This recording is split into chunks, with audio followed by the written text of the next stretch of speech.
Both of these twin dimensions, are the cornerstone of global efforts to reach a fair deal in Copenhagen. There's also, I should say, and this is a theme that will come out in the World Development Report later this year, that there are instrumental as well as moral and ethical reasons to be concerned about equity in the context of climate change. And that is that it's the developing world that has access to most of the most cost-effective mitigation options going forwards. And so this is a problem that the rich world just cannot solve on its own. It needs developing countries to come on board now with reducing greenhouse gas emissions, which is not, of course, to be advocating that all developing countries need to be reducing. On the contrary, the poorest developing countries need headroom to be able to develop in order to reduce vulnerability to climate change, among other things. And that is going to entail increasing per capita emissions.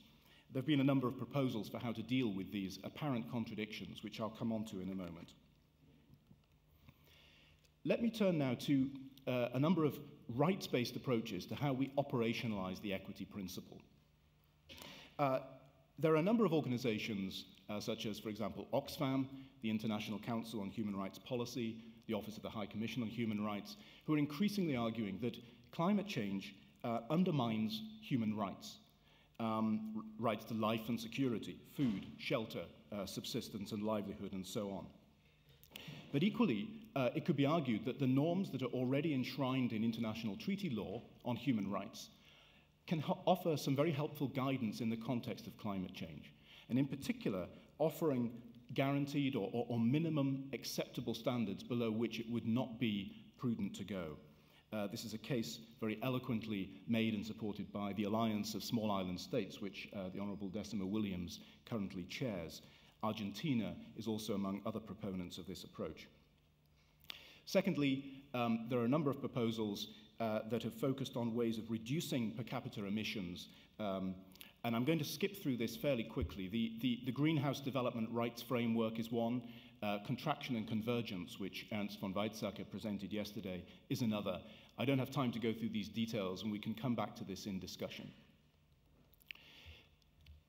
Moving on, I don't have long left to finish, so I want to move, crucially though, to the national and the subnational levels, to make the point that in climate responses within developing countries, and that's primarily the level at which we engage at the level of policy and operations from the World Bank side, equity is just as important at this level.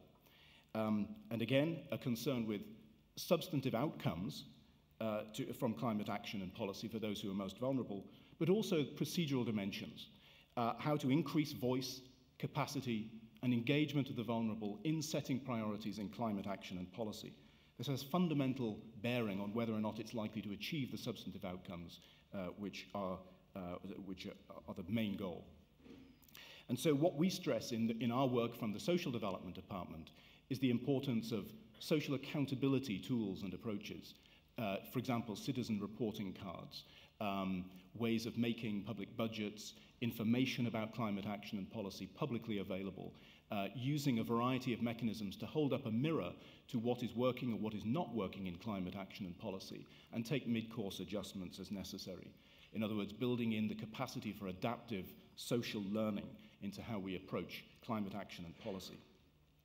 And then as a third dimension of this, I often use the phrase horses for courses, that our country clients vary enormously in the extent to which we can actually engage explicitly on a rights-based agenda.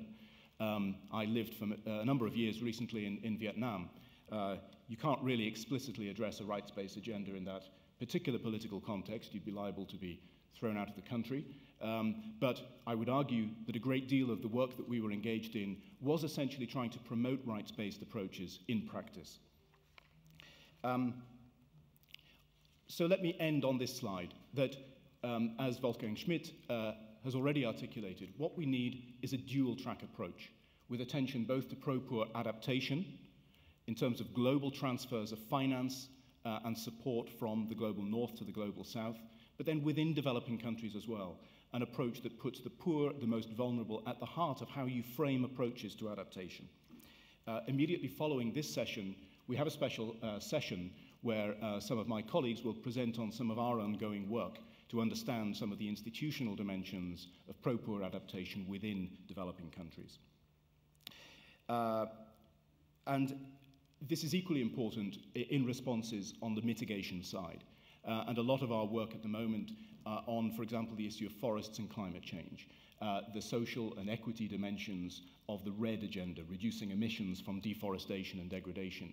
It's of crucial importance to ensure that groups who are dependent on forests for a livelihood are not excluded, that their rights are not ridden roughshod over in trying to construct approaches to RED, and instead that benefit sharing arrangements are structured that respect local rights and formal and informal patterns of land, forest, and I would argue carbon tenure.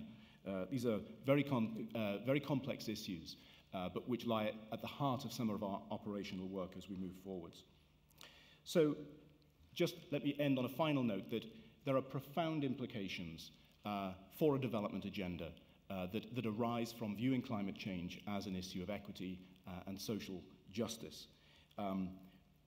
Ways of approaching current development differently, so it's a combination of doing things differently and in some cases doing different things, but often it's a question of tweaking a number of existing approaches, for example in sustainable land management, in social protection, community-driven development programs, disaster risk management, and ensuring close linkages among these types of approaches and interventions. And that's really the nuts and bolts of our operational daily agenda.